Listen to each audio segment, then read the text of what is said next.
It's not very often that I get the luxury of being able to just talk to women.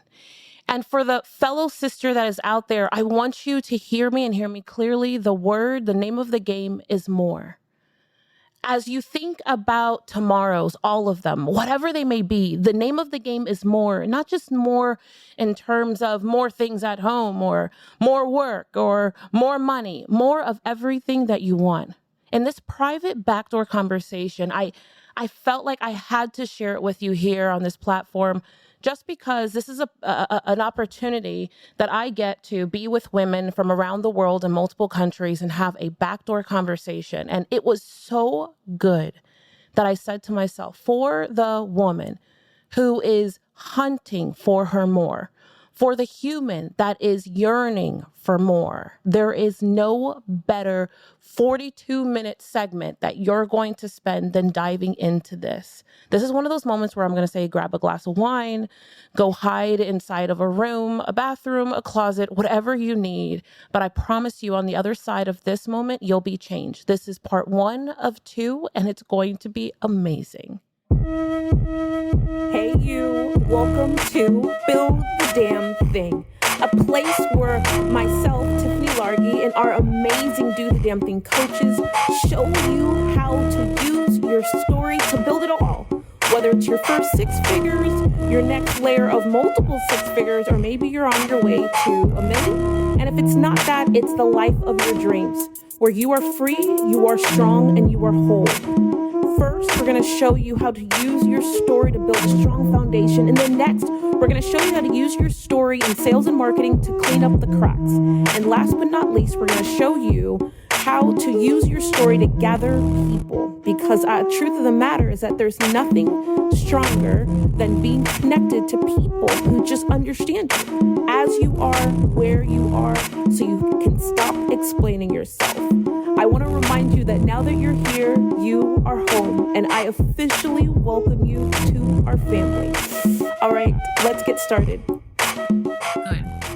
So I want to tell you what I've been working on, and let me start. For the last 7-8 months, you are aware, all 3 of you have watched me publicly and probably whatever you can assume privately go through a very tough journey with my health and this disease, and leaving all of our companies for 8 months and coming back to surface at the end of October, and looking at all the things we had done and built and asking myself my own question of what do I want and what's next and things like that. And I made a lot of important decisions about people last year. And in all the decisions I made with people, none of them were like an implied. It wasn't like well, we're just not talking anymore. For each and every person that I made that decision, it was a version of a lot of bad words, a lot of ugliness, and me specifically making it clear that there's a machete and that I am severing anything that is in between us. Does that make sense what I just said? Not one of them are like, well, we just kind of, and I just allowed it to, I just allowed it to ... And the reason why I'm sharing that with you is because that was hard for me. It's something that I did not know I would be doing at this level, at this point in my own career and my own journey in life. But I knew that it was the right thing to do. And sometimes to some of the things, no matter how much you love it, no matter how much time you have put or energy you have put to it, taking a machete so that everyone's clear on the severity of what has been done, the publicness and the openness about it, because it's really the only way that you get to heal. And the reason why this part of healing is so important is because sometimes when you're ending relationships, or not just relationships, but things that you have that are really important, or you've poured your heart into, or there's a lot there that has been built. If you don't take a machete to it and you're the one holding the machete, then you're not clear. You don't make it clear to yourself that that you're the one who did the work, that you're the one who held the power, that you are the one that was strong. Sometimes you have to remind yourself that you're the one that's strong. You have to remind yourself that you weren't defeated. And it's wild for me to even say that because I know for myself, there were many times where I don't know if I completely felt defeated, but I definitely felt like I was trying to be suffocated, or I was trying to be quieted, or I was trying to be silenced, or I was trying to be oppressed. Some word in that. And when I saw when I in order for me to own my own power, especially when you lend someone part of your power, or you lend someone part of your heart, or you lend someone part of your trust, it is so important that you collect it back before you make your next move. I really want to emphasize that. Before you make your next move, it is vital as humans, it is vital as women to make sure you collect your power back. That is one of the biggest mistakes that I made 20 years ago by not collecting my power back. And so then you go into this, not abyss, but you definitely go into a period where you're trying to regrow your power, regain your power. I didn't want to go through that. And I knew I didn't have time for that. And simply because I don't know how much time I have left on this planet. I don't have a clue. But what I do know is that whatever the hell it is, I need to hurry the hell up as a woman and collect it back.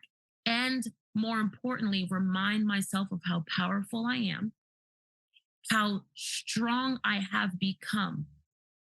And the importance or the difference between the two is that if I just say, oh, I'm so powerful or I'm powerful, then I kind of cheat myself of connecting my story to my cells and to my heart and to my fibers and to my soul, because I have to remind myself of the work that I was willing to do. And that's where my strength is.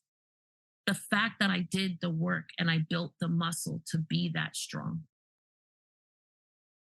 Because it's like if you remind yourself that you've done it once, you remind yourself that you can do it again.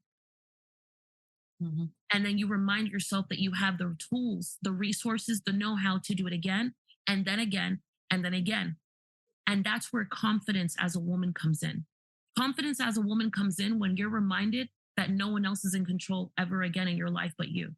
It doesn't mean that you don't love people, and it doesn't mean that you don't share deep friendships in which you negotiate your feelings, you negotiate the experience you're going to have, you negotiate where you are. But in the negotiation, you know that you're protected because you're going to remain whole no matter what happens.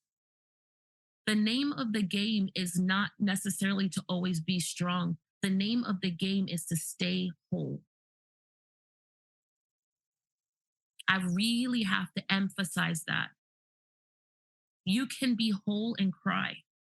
You can be whole and say a lot of bad words in that Saturday morning or that Friday night when you can. I promise. When you remember, you reflect, someone reminds you, you see a text message, you see a picture, you get a memory on Facebook, someone mentions or asks a question. But what you can't do is lose your wholeness. I want to remind you of that is what we are seeking. It is nothing else. It is our wholeness. It is wholeness. You hold on to wholeness, you pursue wholeness. I promise you with every fiber in my body that everything follows, because anything can stand on something that's whole, which means I cannot be broken. I can't be broken. My spirit cannot be broken. My story cannot be broken. My ability to make money cannot be broken. Nothing can be broken because I'm whole, which means that I earn the ability at that time. Once I have the clarity of that, I own the ability to say these words to the world, and anything on the other end, bring it. I'm ready. I'm ready. Bring it. The reminder for me of I'm ready, these words, is my reminder that at this point, I have done the work and I can handle anything. It doesn't mean it's not going to be hard. It doesn't mean that I'm not going to pause to catch my breath, but it lets me know I'm going to get through it. Once you know that you can and that the end is inevitable, it allows you to pace and collect yourself on the journey properly. You'll cry different when you have that moment. You'll have a deep breath different. The way you reach out for help will be different. That moment when you need a friend, a girlfriend, a person to just talk to will be different. When you drink 3-4 glasses of wine versus the one that you should, it'll be different because you'll know. The most important part is you knowing that you're going to get to the other end, to the win. That's the most important piece. Because without that, we actually don't finish the journey. Without knowing that we are going to win, we don't finish the journey. And we also don't move at times with the urgency that we are responsible for. When we move slow after the machete, when we move slow after the machete, sometimes it's because we're moving with caution, because we're unsure of the journey and what's going to happen. That unsure allows you to have things like insecurity seep in, fear seep in, drama seep in, moments and experiences you really don't want, they seep in, reminders that are useful, jealousy, hate, bitterness, they seep in.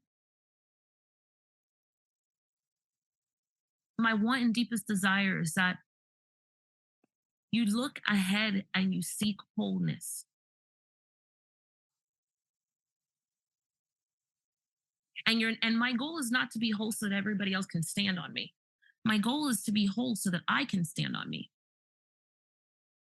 so that I can rely on me, so that I can carry myself through, so that I have a formula for doing the damn thing, so that it turns from doing the damn thing to did the damn thing. That's really the goal, the transition.